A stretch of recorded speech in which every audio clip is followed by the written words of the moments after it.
This is a private session with Tum at his gym in Pattaya called Winter Muay Thai. Kratum is a former Sityodtong fighter. His fight name was Luktum. And what's interesting to me about training with him is that he's still a current active fighter. He's only about 28 years old, but he just opened his own gym in Pattaya, and so he's the one running it and training everybody out of it. But he still goes and fights in Australia mostly, but he had a really nice fight in America against Ongyan Topik.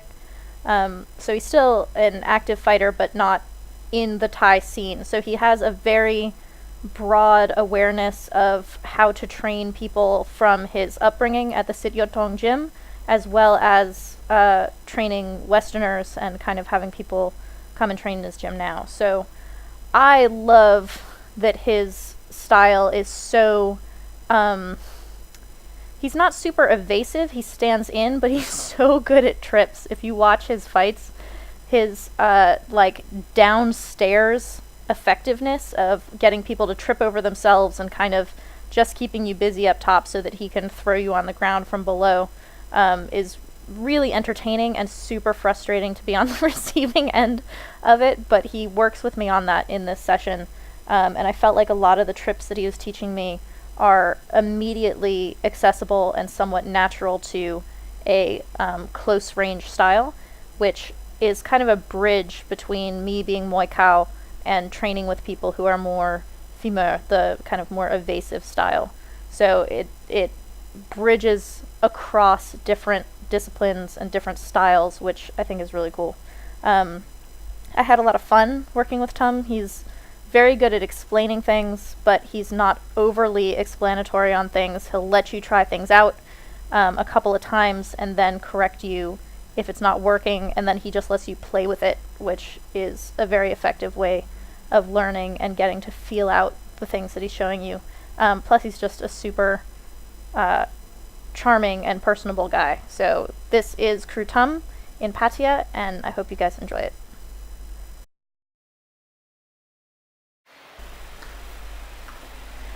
This is Winter Muay Thai Gym, and that's Crew Tum. His wife and kids are in there in the background.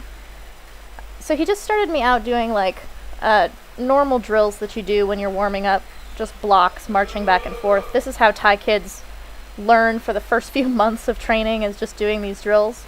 But he's definitely looking for my balance and form and speed on these things, so he is assessing me even though this is just warming me up, essentially.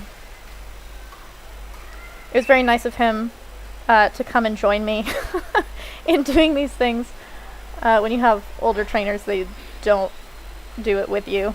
It can be a little bit rough trying to do exhausting warm-ups. You can see him getting ready, and what's kind of cool about this warm-up, despite it being very not familiar in terms of any kind of Thai things I've done other than with Master K, is that it kind of warms up all these different angles of your legs while being kind of conditioning at the same time. Look at how upright he is when he does it. I'm like, I can see my knees like coming out to the side now. I wasn't even paying attention to that. I was just trying to like keep my knees coming up high because you go for a certain amount of time, so it gets harder as you go. But look at him pump his arms, and his knees stay at that high level the whole time. You can see he's done this many times.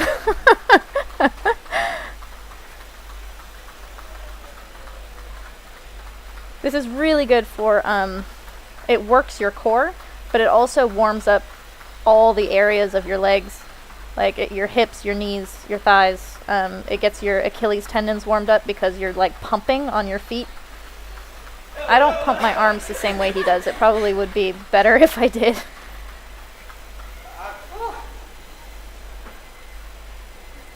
So you can't see it from here, but I'm already like sweating all over the mats, and he's not. He's fine. So he lets me breathe for a little bit, and then it's straight into the next warm-up. You can steal this warm-up from him, and it's a warm-up, but B, it's also really good conditioning if you have like a short time for a workout. I'm looking at him like he's crazy when he's showing me I have to do this.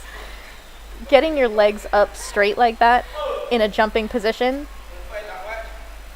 See how I can't do it?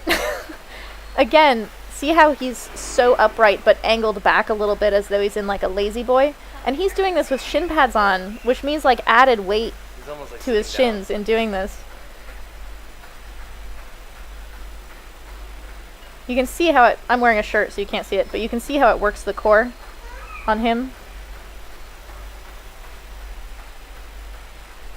It's a really beautiful little gym out in what they call the dark side of Pattaya. It's on kind of the other end from where almost everything else is. It's kind of a quiet neighborhood area. So he's starting to like kick his feet out to the side. See how it's not going straight up anymore? And yet he can still speed up for these last 10 seconds. I slowed down a lot just because of the fatigue. Your legs get really heavy. It's not sweating. You can see on my belly I'm already starting to sweat through my shirt.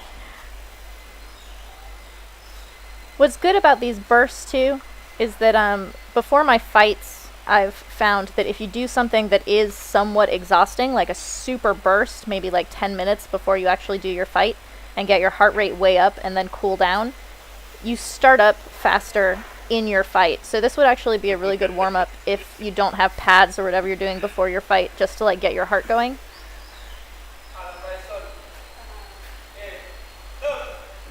So this one, I'm just trying to kick my own butt. We used to do this in a training camp that I did when I was in middle school. It was run by some football players, like university football players. And so I had learned to like kick your own butt as a way to warm up for like sprints and stuff. But again, look at the difference between the way I'm doing it and the way Tum is doing it. Tum's knees stay essentially in the same spot, and look at how he just lets his arms relax. There's no tension in his arms. I'm holding my arms like I'm running, and it's kind of using probably some energy that I could be relaxing and not using that energy there.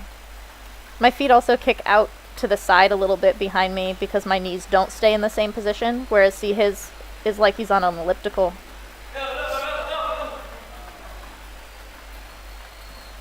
He laughs when he tells me to go faster because he knows.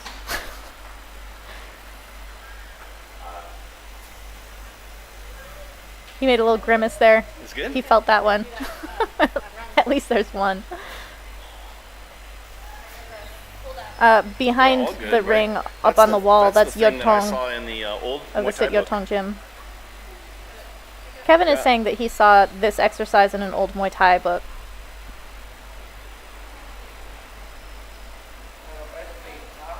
So this last little bit is like hot feet or fast feet. I've seen this as like a football drill. And so I added in this like faster drop down thing. Just to play with it, and Tom liked it. So we had to keep doing it. I did that to myself. That's my fault. His wife is laughing at us behind him too. You'll see her when he dips down. She's like, what is he doing?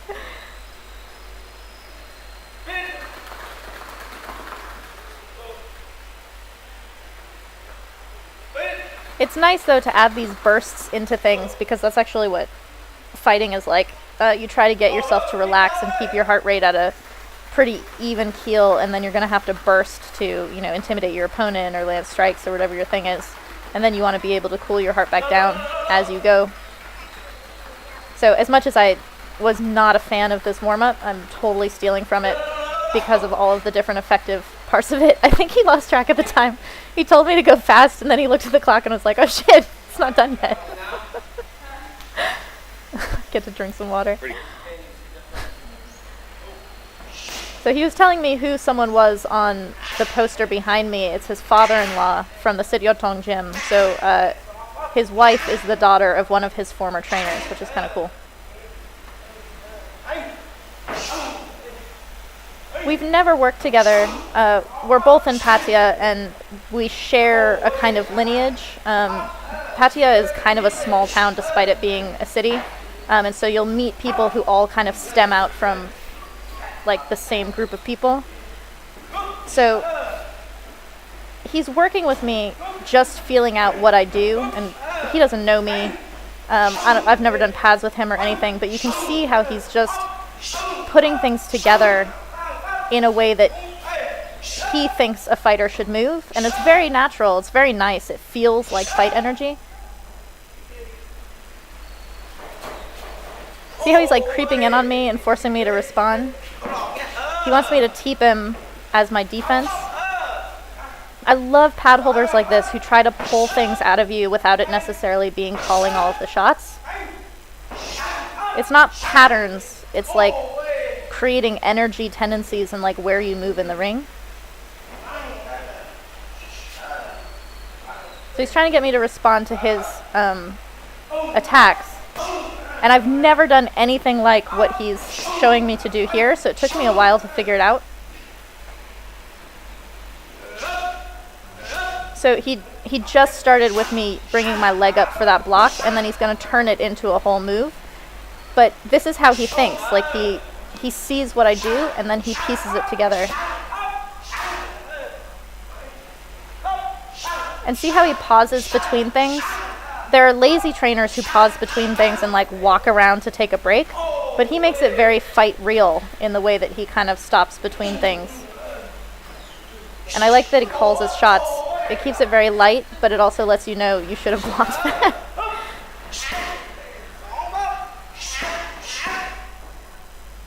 See him push me off? That's to kind of subconsciously teach me spacing.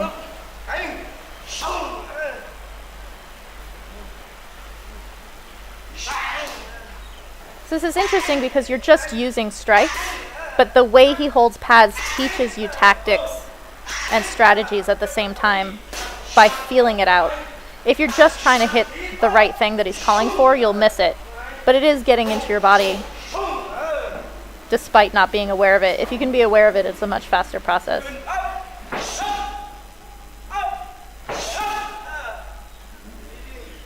So he wants me to come off of things better. Like I'm coming off of things and then just restarting, and you can see him kind of waiting for me. But because he doesn't know me, he's not telling me to do anything yet. It burns though, man. Getting kicked that many times definitely makes me aware of not having my defense at that distance.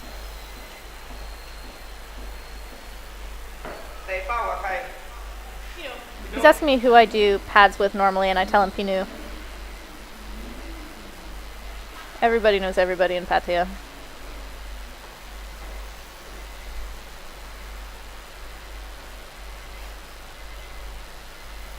So he doesn't do what some other trainers do, which is each round is kind of progressive. Like a lot of people will start with just punches, and then they'll start adding kicks, and they kind of build it this way.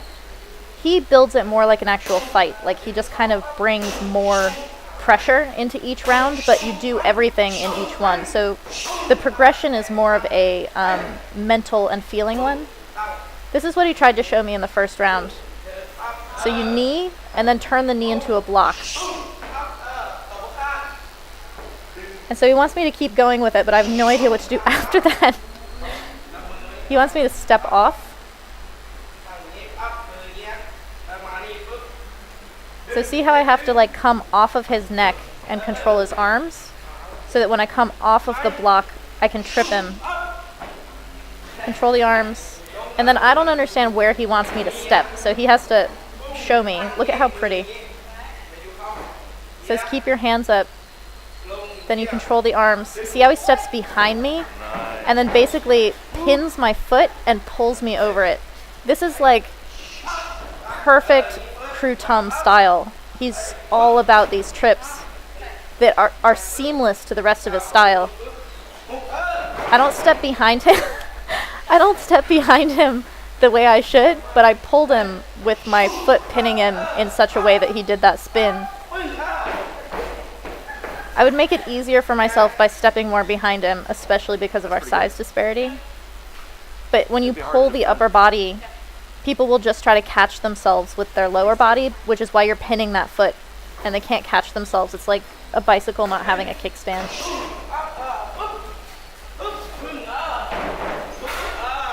So see how I like yanked him backwards? That's not how you do that. If I stepped past him first, then I just kind of guide him over the foot like that.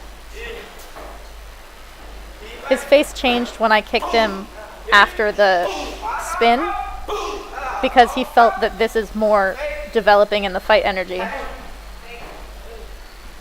He's getting me to teep and then fake.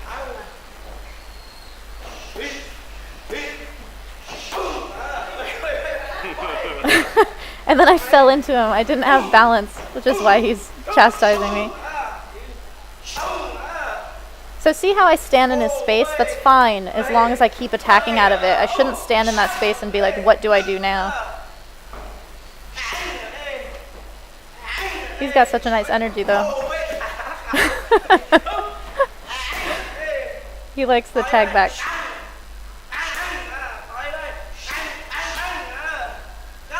So see how him standing in my space and me standing my ground is like developing this range? So I'm not constantly moving in and out of that range. You pick your strikes based on where you are.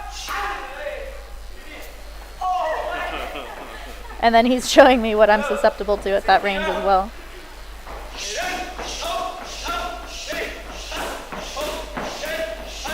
I like his small incremental movements on the kick as well. That's very realistic to how someone would move if you tried to kick them 10 times in a row. You shouldn't stand all in one spot always.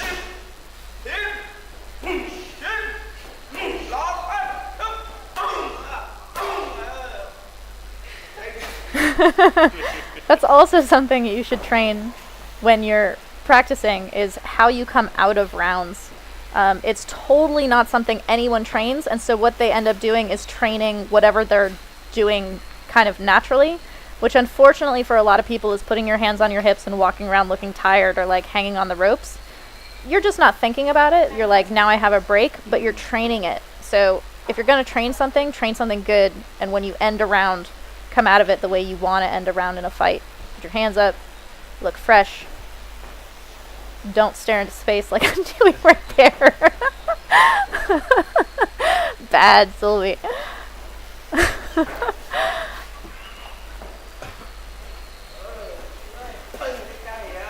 So see how he's starting to move more now? Like he's actually getting more rhythm as our third round. This would be moving into a scoring round in a fight. And he's just putting more pressure on me. He's forcing me to make decisions based on where he is and how he's moving, and he's punishing me for things, whereas before it's like calling for a shot or like waiting for me to figure out what's open.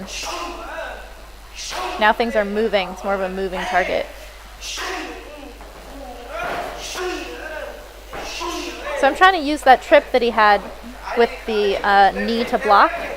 See how he just goes behind me and like shuffles back? If you're not used to that, you get tripped so fast.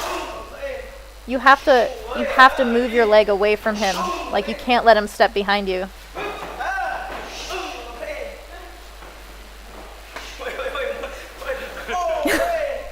So I started adding body punches, which he was not calling for, and he totally adapted to it.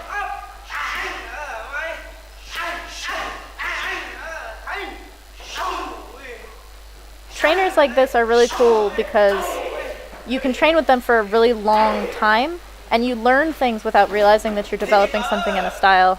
My trainer Pinu basically got me to teep by making me teep in fear for like months and months. That's what this is. By him coming in on me and forcing me to respond. And like that'll teach you to not panic when you get your leg caught. Eventually. And he keeps adding in these fakes, but he's not like an overly faking fighter. He doesn't separate the fakes from the rest of the movement. They go with everything.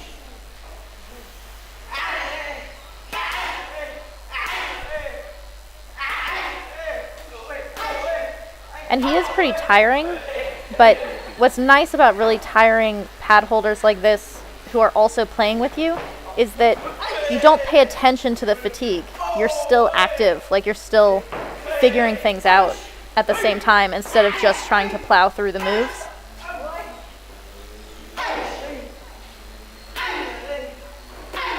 So here, see how he slowed down a little bit? He's allowing me to figure out my next move.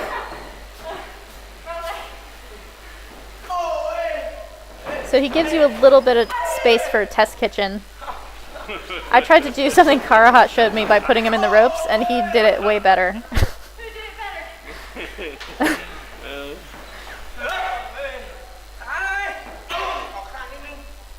So he likes the jump across on the leg kick, which is pretty standard. Like most people like this jump across, but look at where he shows to step. See how far outside or into the person's stance?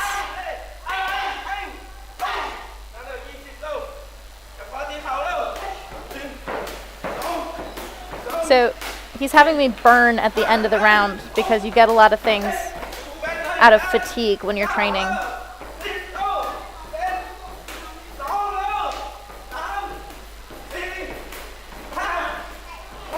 And there he's just adding some strikes into my body like those would be knees.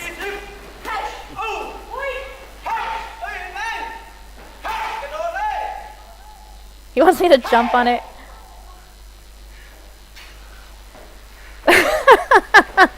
Very tiring. It's really good when you're trying to put together all of these different techniques to have them worked into the pad work themselves rather than drilled, because when you put it in a drill setting you're in a different mindset, whereas the way that he's doing it, it flows into the other things that you're maybe more comfortable with. His style is basically a counter striker, but not necessarily by you striking and him countering. It's like he counters your position as well, like where you're standing, where you're gonna move. He can anticipate where you're gonna move and then like make that a really bad idea, but you've already started to go. So he's definitely kind of a tricky type fighter, but he's not like, he's not messing around. Like he's pretty dangerous from all of his different angles, and if he can make you off balance all the time, it's very hard for you to have your style show at all.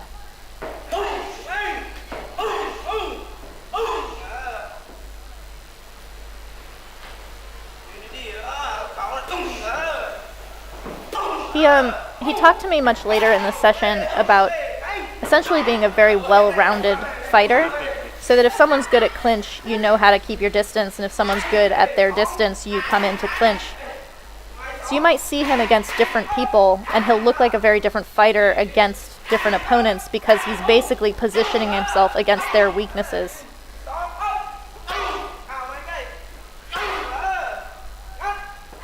And you'll see him change right now, having me do all of these elbows. He's letting me feel he's letting me feel power and comfort in a technique, and then he'll make me very uncomfortable right off of it. So he goes between growing what I'm good at and then challenging me at what I'm not good at, which he does as a fighter as well. See how he just steps in and like basically clotheslines? He uses a fake, and because of that fake, I'm going to be charging in. So you don't have to do a lot because your opponent's already walking forward. And you basically fake, get out of the way, and then like just tag their foot and pull them from behind the head. It's not a lot of power at all.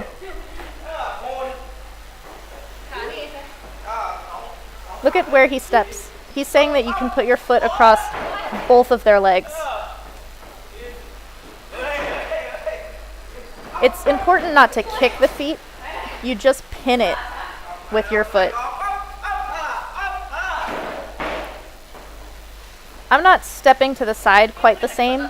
It should be a little bit more like a matador. So you step to the side and he keeps coming forward. And then you basically just guide him in the direction he's already going with your hand behind his neck, but pin his feet at the same time. See his feet as he does that? There, we both did it at the same time. That's not how that goes. So see how his feet got stuck together? See how he's holding his leg really straight? It's not a kick. You just like keep your leg really straight and like pull him over it. He's like, if you keep your leg strong, your opponent cannot move. Like they can't catch themselves. And then the hand behind the head is not a lot of power. You're just guiding them.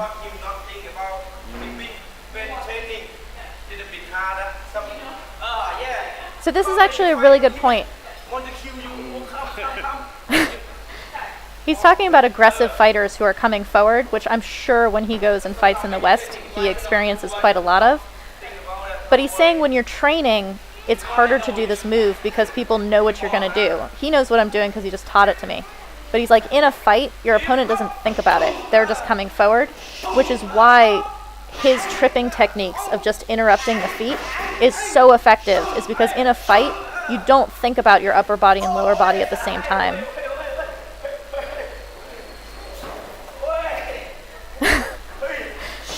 He got me to block and then hook my foot to kind of off-balance me off of my own block. And so he's forcing me to keep coming into this distance and work to stay in this distance.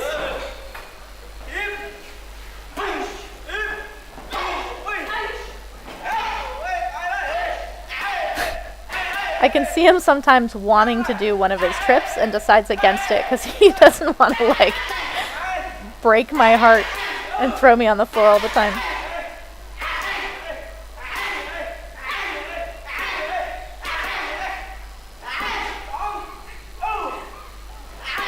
It's very tiring. And again, finish the round the way you want to finish a round in a fight. He comes from this, it's very typical in Thailand, but it's stronger in some fighters than others. But fighters like him who are femur and use like this tripping style. So I was trying to move my leg and pull him over it, and he's like, no, you have to keep your foot still. It's a strong leg.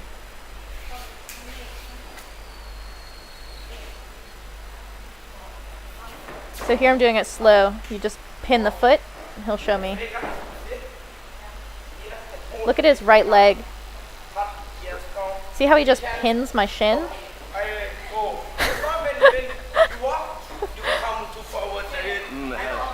He's like, when you walk, you're coming forward anyway. So you don't really have to push that hard on the back of the neck. But this is what I was saying just before, is that he comes from this strength in certain fighters, which is understanding the tension in your opponent. This is why Thai fighters consider it easier to be fighting in the West, which is, one, it's adapted rules, it's not full Muay Thai, but then you have opponents who are very tense. And what he's showing me requires tension in your opponent. If you're really relaxed, it's very hard to trip someone. If you're not charging forward, you can't do that trip from like a standstill. I mean, he can, but that's not when you would use it, really. So now he just wants elbows and low kicks.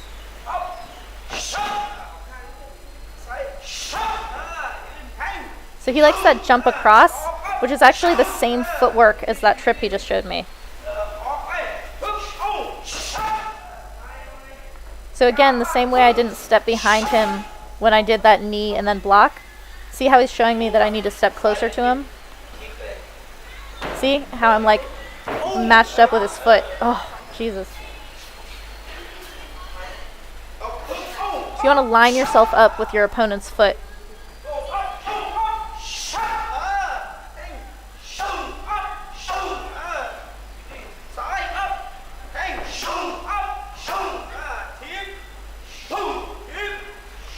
So he's using these kind of mid-range and close-range weapons that should be flowing into each other.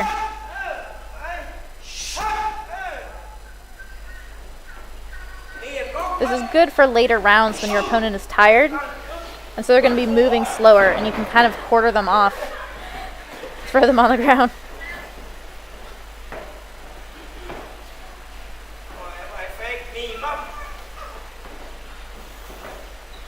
So he wants a fake into the knee.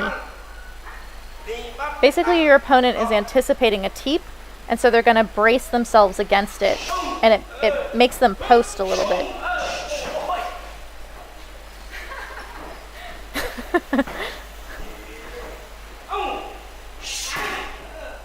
When I watch this, I can see what a very cool way of teaching it is, that I keep getting tired. Like, I'll drain down and realize how tired I am, but then it's so much fun that I'll like come back up. It's like a third and fourth and fifth wind within one round. He's trying to get me to push him into the ropes and then do like a flying master move.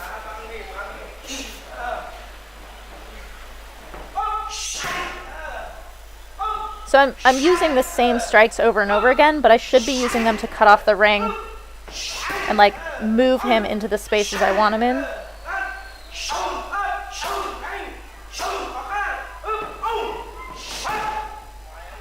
So see how he uses cutting angles to basically just stay really close when your opponent decides to attack you. It's so you don't lose ground, like you don't back up, you just go to the side. I need to work on those so much.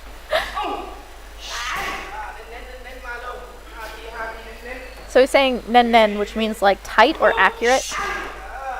So when you're throwing these leg kicks, you want accuracy. You want to be hitting the IT band, basically. So now he's making me count them out the way you would do like 20 kicks at the end of a round. But you just have to do full power on each one. So power and accuracy when you're tired. So see how he like jumps across? It's like a... To me, it reminds me of soccer. It's a soccer kick. When you're going to like punt the ball. It's beautiful. It's beautiful. You gotta run by.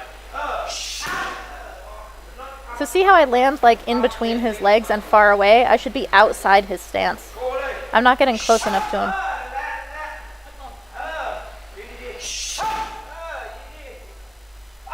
So he can feel the power on that, so he's saying good. But my foot really, really needs to be outside his right leg. When he does it, he like clears my entire body and kicks across both legs.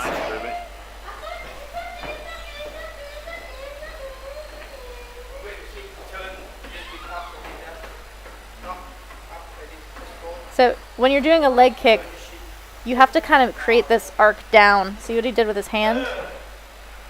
You don't want to kick up on a leg kick.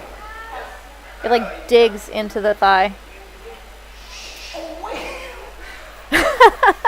So there, I didn't kick him hard, but I kicked him right on the correct spot, which is why he's telling me before nen nen, like accuracy makes power less important.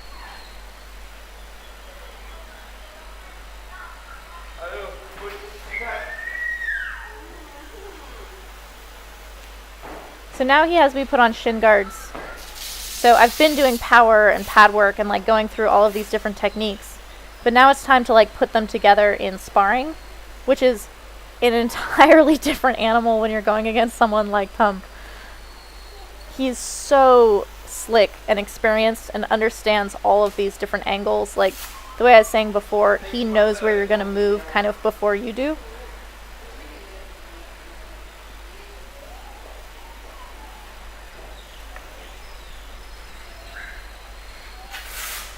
But he just worked with me on basically my perfect distance. So all I have to do is keep that same distance that he just gave me like 20 minutes of standing in.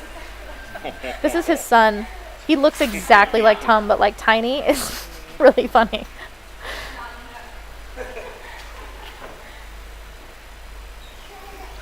But so when you're doing, you go from pad work into sparring, you should basically in your head be doing exactly the same thing. You just have to respond to more of what he's doing. And I'm keeping my distance kind of okay, but I move out of it in a way that I didn't do in my pad work. So I should just be mapping exactly onto what we were just working on.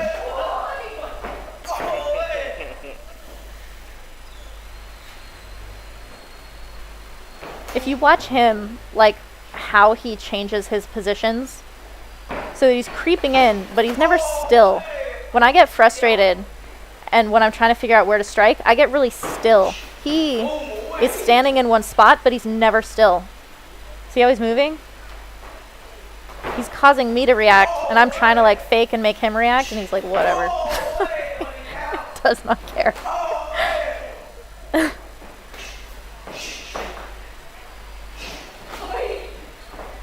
But when you go against tricky fighters like Tum, and they're gonna be tagging you so much, like they can always get your blind spot, they can always get your open spot, don't give them ground. Like, it's okay if you get hit, don't give them space, because that's what they feed on. So even if I get tagged a million times, I just need to get back into that pad space that he was just letting me sit in.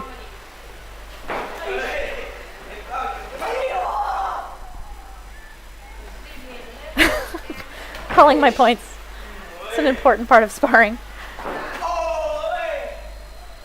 But again, this is the thing about when you do pad work with someone, like, he just linked all of the different moves together, and it flowed, and it was all the same distance, and it was all, like, a system.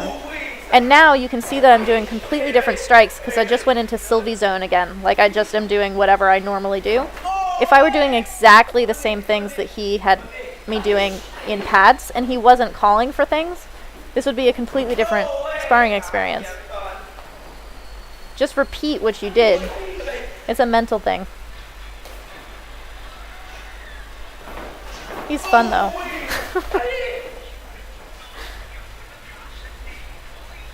See how he just takes those like micro steps? He's never still. When he takes those tiny steps back, it's to get me to follow him.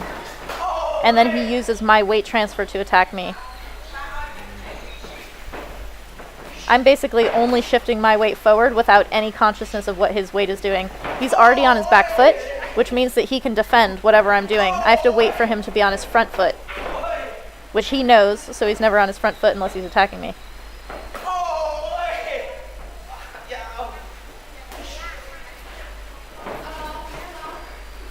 Look at that distance he covers. It's pretty. And see how he like came forward and then I got tense and he used it to pivot off to the side.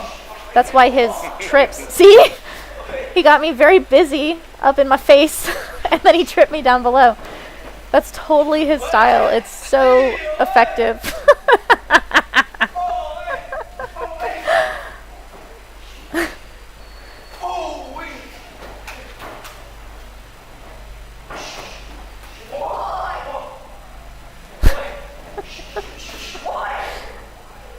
So I cover this distance, and then I kind of finish my combination, and I'm done, and I have to reset.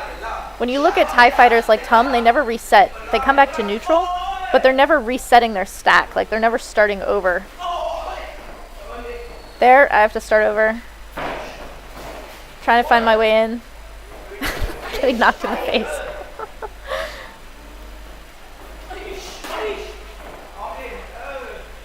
And he changes stance pretty well as well.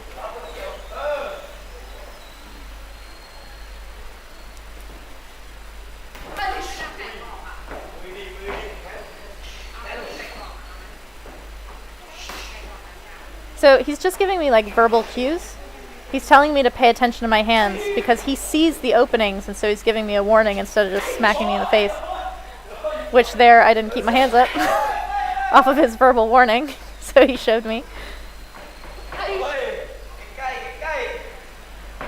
He's saying "gagai," which means like stay close. I missed him.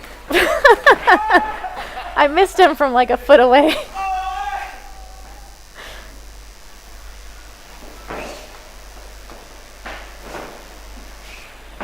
So see how he moved back and punched at the same time? He like faked moving back. It's a very complicated fake.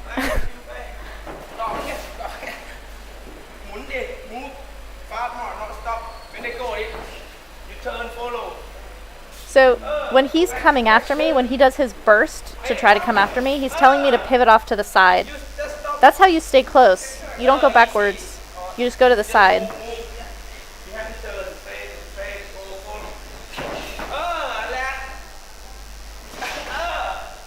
So he's saying you should be able to go in both directions when someone does this like burst forward. So if someone's walking towards you, you trip them. If someone is like water skipping towards you, you step off to the side like that. But both of them require you to step off to the side, even for those trips.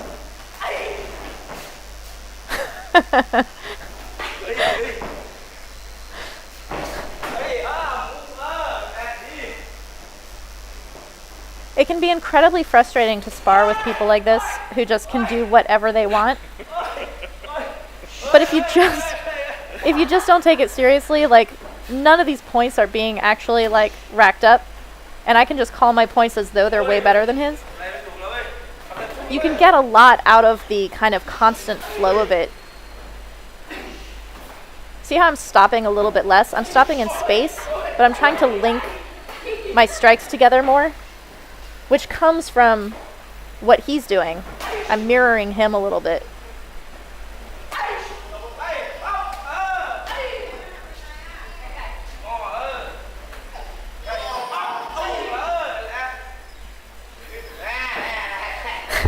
So there I was trying to cut angles from way too far away. He's saying wait for your opponent to come, and then you step.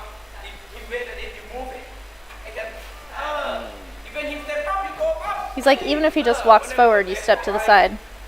But you don't do it in space. Said you look first, then fake something, try to get a response out of them.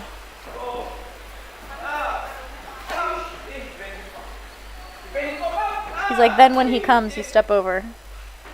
So he's teaching timing for like when you do these moves and how you respond to someone coming at you. A lot of people respond when someone comes at you to just kind of like brace.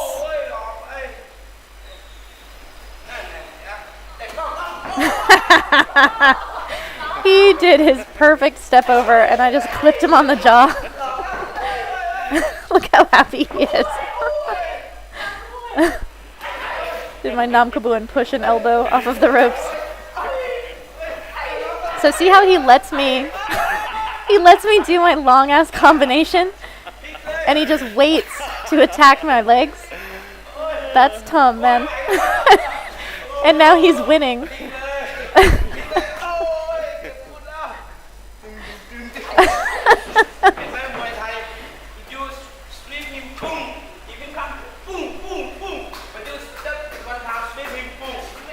So he's explaining Muay Thai. He's like, even if you have someone against the ropes and you're just peppering them with shots like I just was, and he does this one sweep looking all like casual, he wins that exchange. It's not the volume of strikes. It's not catching like 40 tiny fish. It's catching the big fish. And that's what his trips are. So he's saying that one kick just outdid my like my ridiculous like tense kicks.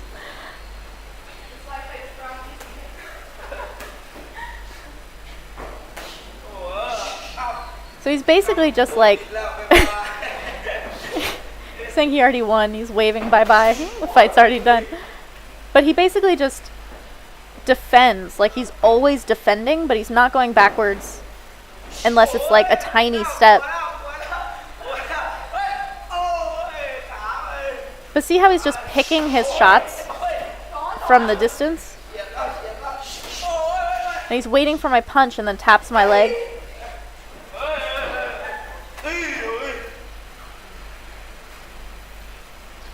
So here he's patiently letting me like try some clinch squiggling. So I tried to do this trip of stepping behind that he did way early in like our first round. And he's explaining when you do that. He's like, you get them busy with their hands first, and then you step past them because they're not thinking about their legs. He's like, they don't think about their legs. Because they're playing who's more strong up top. This is something that I often tell people when I'm working in clinch with people who don't have a great deal of experience in it, is that if you're stuck trying to swim your arm in, tap someone's leg and it'll open up the upper body. It's exactly the same as if they're busy up top, you can tap the lower body. It's the same as striking. People go up and down. He's getting me back for my leg kick there. Look at that, man. He used my block to trip me with his hand. So here he's just pinning my leg as I'm trying to creep in, showing how easy it is for him because I don't respond to him the same way he responds to me. I get really still. So here he's reiterating his point of the high-low in clinching, is get them busy with the arms and then trip.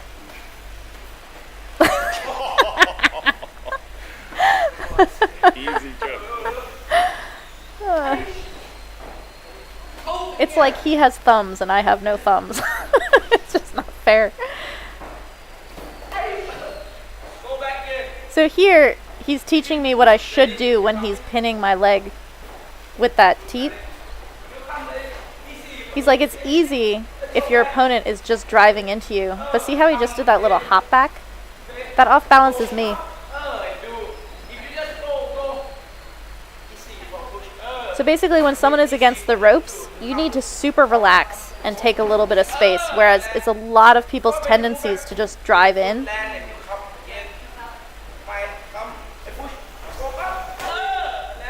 So I'm switching my leg because that's what I've been taught a little bit, but he actually just does a tiny little hop back.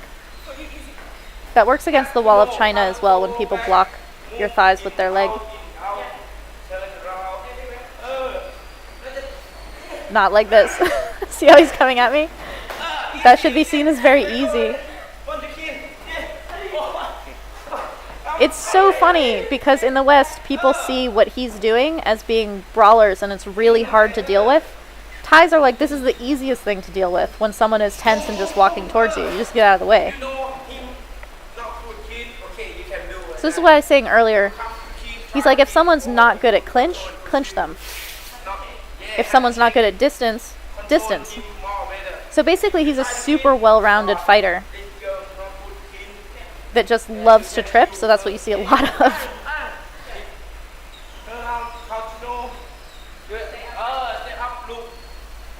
So he's basically saying like disengage. If someone is a really good clincher, disengage and come back in.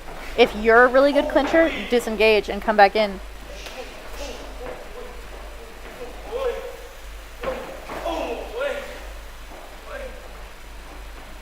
Just look at how he moves, how he can see everything I'm going to do.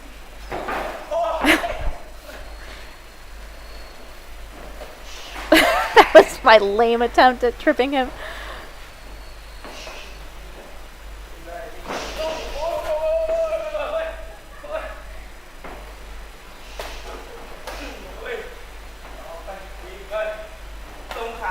So basically this is one person who's faking and the other person who's not faking. I'm not faking. By being too sincere in everything that I'm trying to throw, he sees all of it. Whereas his tiny movements is getting me to do what he's prepared to do, to counter. So when someone catches your kick, he's saying punch them in the face because the person who caught your kick only has one hand. You have two hands. Don't lean back like this.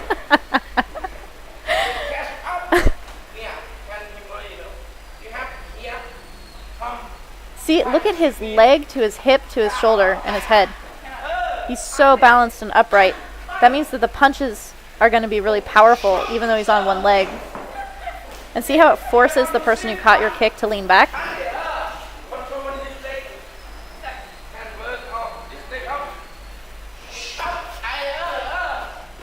So see how he can't reach my standing leg even though he's bigger? Because I'm forcing him to lean back by punching him in the face. And then see how he wiggles his leg? He just kicks me off.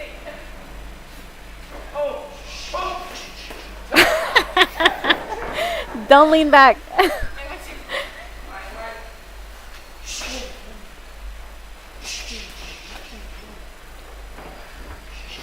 So here I'm just constantly trying to find openings instead of making openings, which is what he does. He makes them.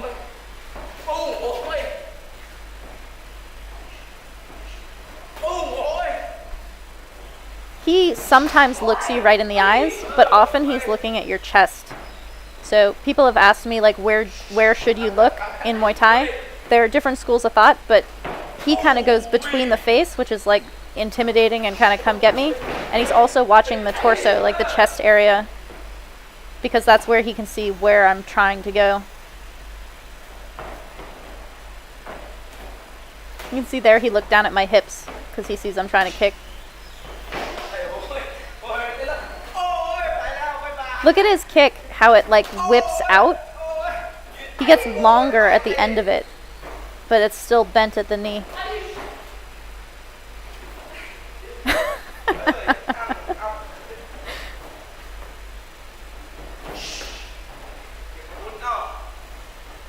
He's trying to show me how to get around his block.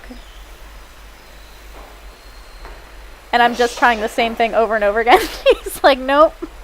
Didn't work those 3 times. So if I wait for his foot to come down off of his block and then kick, that would be good timing. I tried to go around to the back door there. His plan's better. When someone's punching you, you always have that front leg. Gansak likes to do that too. He'll like hook that front leg while someone's punching.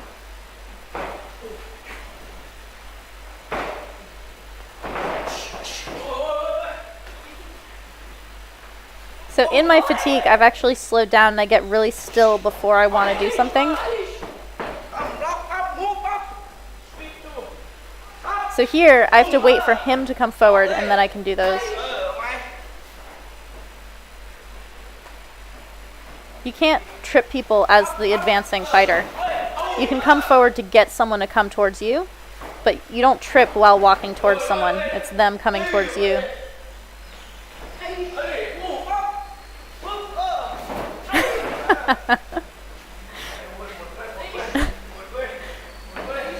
So now he's making fun of me, saying "mot loy," which means that he acknowledges that I have like no energy left.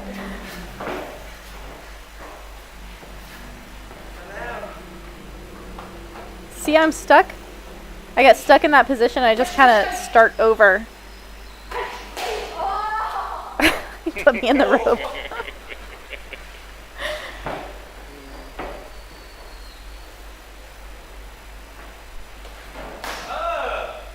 So there, that skip over was the right thing. But if I was going to try to trip him, which I did, he needs to be kind of coming forward. So my fake should have been in order to get him to kind of come towards me. Otherwise, you're cutting the angle for a kick or a knee.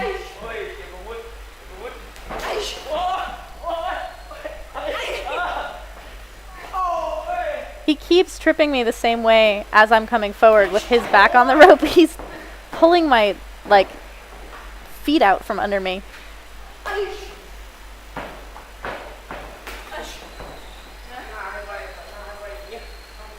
There. When I'm not doing anything, I can kind of mirror him. Get back on track a little bit. So see how he's showing that from that position of standing your ground, you can block and cross block.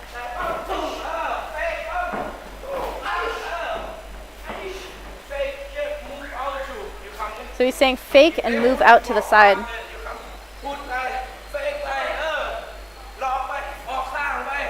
But see how his fakes and taps are causing me to keep trying to come in?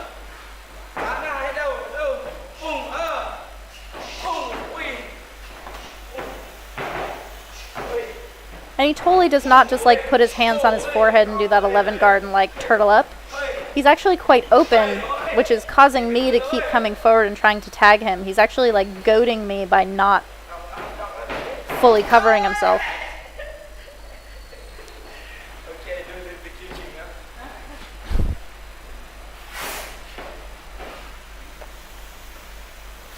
So He finishes with a little bit of clinch technique, which, as a tripping fighter, the way that he is, clinch is very active. Like, he's not a locking clincher. He's better at not coming forward. So I'm telling Kevin that in a game of two Thai fighters, whoever's coming forward is kind of at a disadvantage because the other person can be countering them. So you'll see these two fighters just like staring at each other and no one wants to come forward. He's better at not coming forward. I like keep getting myself to go. So here, he uses the same thing he does in striking. He cuts a lot of angles, but he's doing it really close. See how it's the same thing? It's the same like fake and step over as you would do from like farther away in striking. And then watch when I'm kneeing him, he just kind of like pivots his hips to take my impact out. See how he just like popped his hip in and I missed? Here he's going to teach it to me. I didn't understand. I thought he was saying to like pull him while he was trying to knee. But look at how he just pushes his hip in. And then sometimes you can hit thigh against thigh. So like in either case, you tip your hip in because it makes the knee land on a part of your body that doesn't score as high and won't hurt you. But if you hit their standing leg at the same time, they're off balance.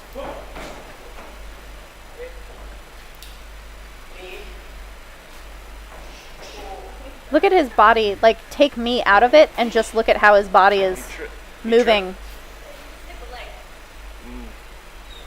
See, like that when he does it in shadow. Elvis. So I covered way too much distance. I like turned it into a knee, which it's not. You just like push your hip. It's like he wants to touch his hip to my belly button or something. See how he just comes in? His feet are very close together, but not off balance.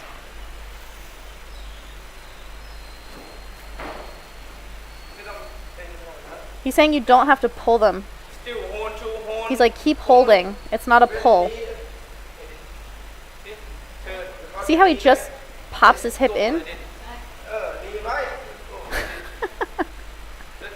He's just doing it. That hurts. That sucks. That's if you just stand there. So instead of just standing there, just turn. See how his knee went to my back?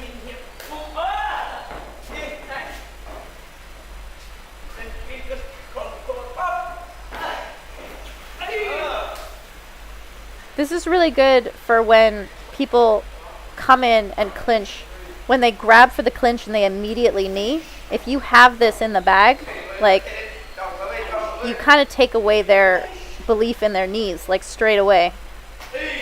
But see how he can still land his knees, knowing that when I go, he's just going to tip his hip? That's because he's not changing his stance so much. Like by bending his hip in but not moving his feet, he's ready to launch a knee right after it. Look at his feet. See how he's just kind of tracking where I'm moving with his feet? It's very even.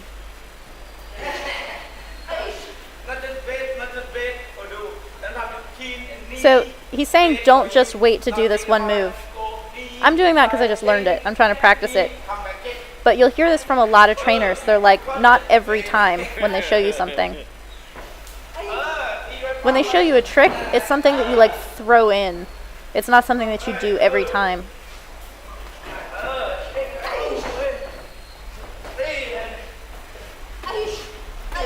Look at his head position to his shoulders and how upright he stays. That's a clincher that's trying to kind of like snuff your clinch and trip you. He's a timing clincher. He got his forearm underneath the back of my arm and then just stepped behind me and then just kind of like crab walked.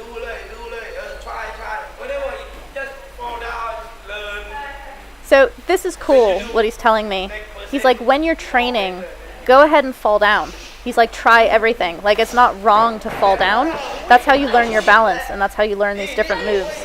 So don't be afraid to get tripped when you're learning clinch. Nice. I'm pretty proud of myself for not falling down when he was trying to crab walk over me there. But he just changes direction. See how I won't go down? Because I keep lifting my leg. You have to stay outside of someone. See how I didn't get outside of his leg? I didn't like correct as he went behind me. Here he's saying you have to keep moving your leg back.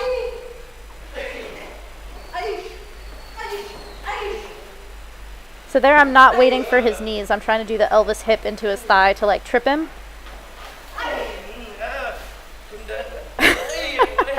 Said tumdern. That means he's like saying that he's the one walking forward, like he's the aggressor. He basically tripped me from a standstill right there. When you do the smush face. Kevin caught how he was doing it. When you push on his chin, he trip you every It's time. when I push on Tum's chin, when I'm trying to create distance up top, that's when he trips me. Exactly the same thing he's been saying this whole time. When someone's busy up top, you attack their legs. So when I start pushing on his jaw, I'm only concerned about getting his jaw at a farther distance. And so that's how he's pulling me over my own feet.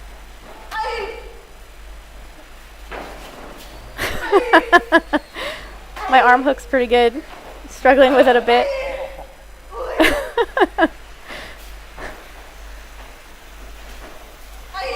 Look at his feet. Watch his feet. See how he squares up? He doesn't have a super wide clinching style because he's trying to always trip. See how he times everything? I almost made it out, but then he just kept twisting. There's going to be a point where I like can't get my foot past that angle. He doesn't believe that. He's like, you have to keep your hip back. See how his hips are forward? He's like, if you try to go backwards with your hips forward, I can step behind you easily. But see how I'm putting my hips back to get away from his leg? You create that distance to avoid getting tripped, but then you have to close it again so that you don't get kneed. See how he's trying to skip behind me? Oh, beautiful. So every time I get away from him, I need to post and attack him. He's just getting behind my knee. Go outside. He does. He can switch sides too. Like he tries to trip me on one side and I get my leg out, so he just goes to the other side because your front leg is always your front leg. He's trying to get like behind the knee. See that? And see how he just changed direction? I'm only going in one direction. If I suddenly change direction, I could get behind him.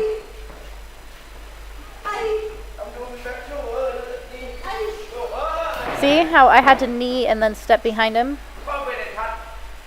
This leg you not move, you just come like this. You move like this, skip through. So he's saying when I go behind you, on your standing leg, skip. See how he skips backwards? The leg that I'm trying to get my leg behind, he just lifts. So I can't trip him because it's not on the ground. If he tries to stay still, I can push him. But he follows you. But if he hops, I I can't push him over. Very good. Look See? See how he keeps that leg there? He does it very relaxed, and then he hops back a few times, and then the one that's in the air, you pull it back and you can knee. I go back okay, but I forget about that leg that's in the air. I used the wrong leg. See how he just posts? It's like he's just walking backwards. So back, back, and then bring that foot that's in the air behind you, like a skip knee.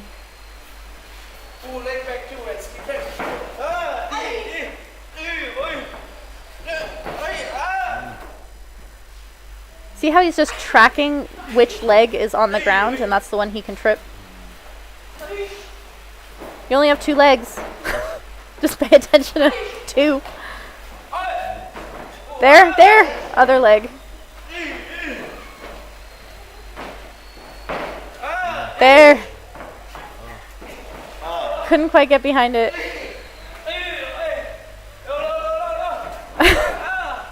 See, I had to pull my hips back. super exhausting.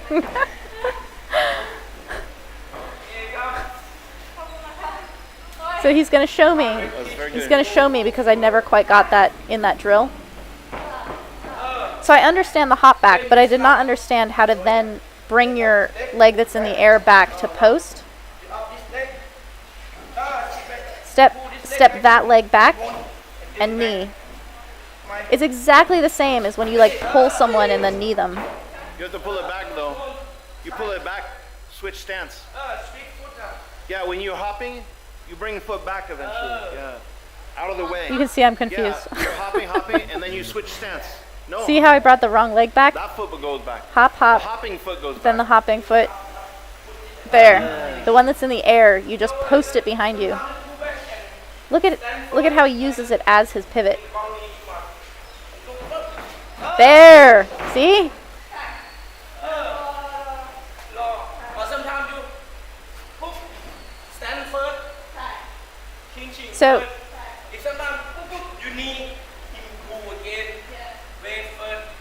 So he's saying sometimes you post and wait. Try to stay, find your balance.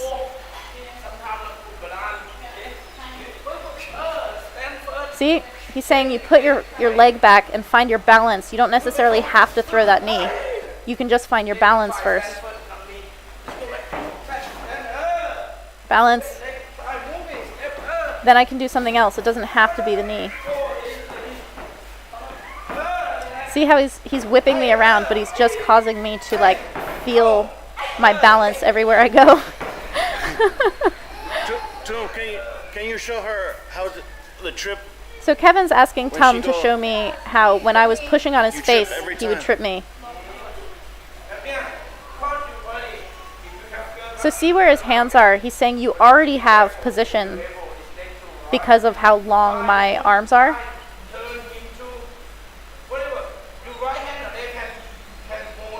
So he's saying it doesn't matter which hand you grab with, but you pull towards that hand that you grab with. So he's grabbing with his left hand.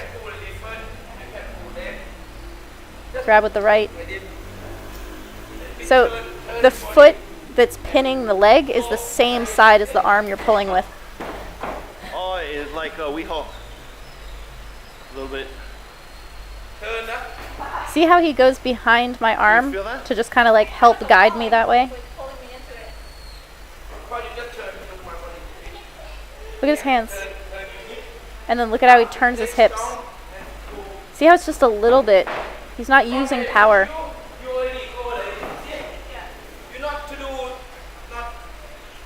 He's saying you don't have to do a lot because if I'm pushing his face, I'm already kind of leaning. My weight is already going in the direction he's going to interrupt me with.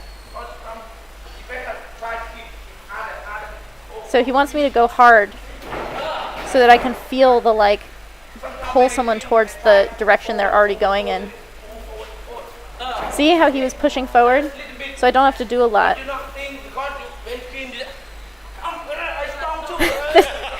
I loved this explanation to him. He was like, when someone is clinching you hard, you think, oh, I'm strong too, and so you clinch back hard.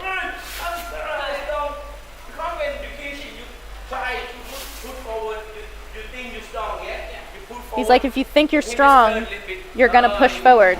And so then your opponent changes to technique because you're leaning forward.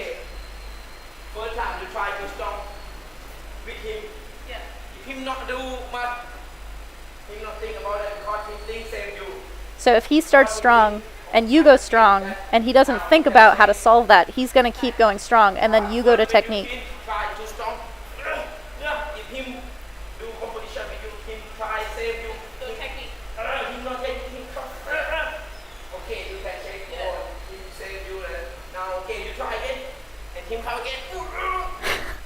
So he's basically like, make your opponent try to have a strength pissing contest with you and then do the technique. So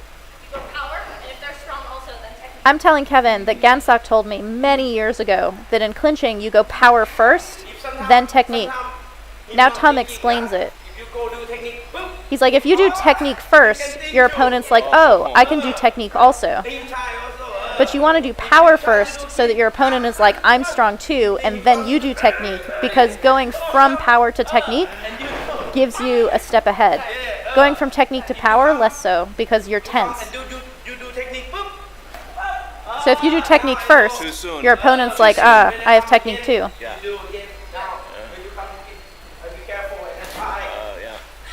You see when fighting, if you do him spring back elbow, him try to do. Yeah. When you kick, This is very Thai. Whatever you do, your opponent will do it again. Like, they'll do it back to you to be like, yeah, I can do that too. look. Yeah, but sometimes, you do and I do too. Same, Yeah. It's beautiful. So it's very clever. The power first and then technique, because you have tension.